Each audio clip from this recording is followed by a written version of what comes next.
What made a Tudor marriage? Was a church ceremony required? And did a couple need to do more than just say their vows? Well, the answer might surprise you. In Tudor times, a marriage could be as simple as an exchange of vows, but for it to be fully legal and binding, it also had to be consummated.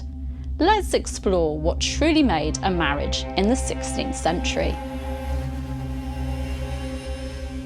In Tudor England, marriage was based on consent. If a man and woman exchanged vows, they were legally married.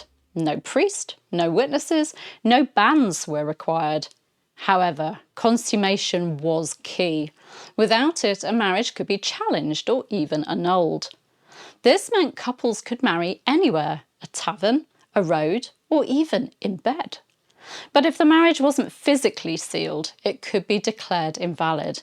And that's exactly what happened with Henry VIII's marriage to Anne of Cleves.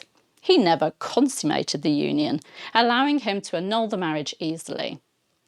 Although the church tried to regulate marriage, it was difficult to control. By the 12th century, marriage was considered a sacrament, meant to reflect the union of Christ and the church. However, since only consent and consummation were needed, this did lead to problems: secret unions, disputed marriages, and legal battles. To fix this, the church encouraged couples to marry publicly with a priest, bans, announcements of marriage, and a formal ceremony. However, even without these, a marriage was still valid if it was consummated. This explains Henry VIII and Anne Boleyn's situation. Chronicler Edward Hall claimed they married in November 1532, but their official wedding wasn't until January 1533. The earlier event could have been a private exchange of vows followed by consummation, making them legally married before a formal church ceremony. Well, if you believed, like Henry, that his first marriage was invalid. Otherwise, he really was a bigamist. Marriage usually followed a sequence. 1. The betrothal or handfasting, a private or public agreement, sometimes with an exchange of gifts or rings. 2. The proclamation of bans, publicly announcing the marriage to prevent objections. 3. The exchange of vows, private or public, making the couple legally married. 4. Consummation, making the marriage fully binding and irreversible. Many couples saw betrothal as binding, and some even started living together before the church ceremony. This explains why 20 to 30% of Tudor brides were pregnant at the time of their wedding.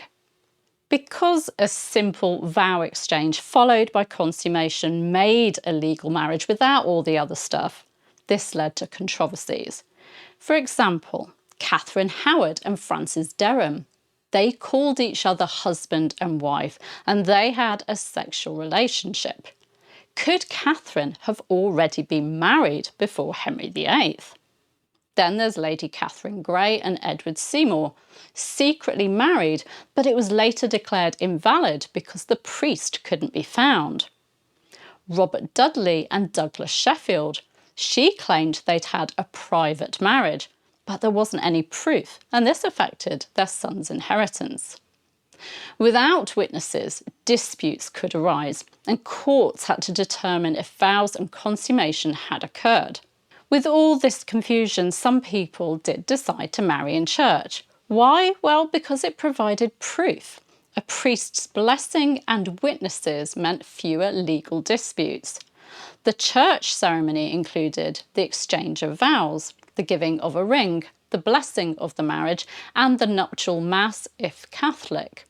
Even though a church wedding wasn't necessary, it became more common, especially after the Reformation, when stricter marriage laws were enforced.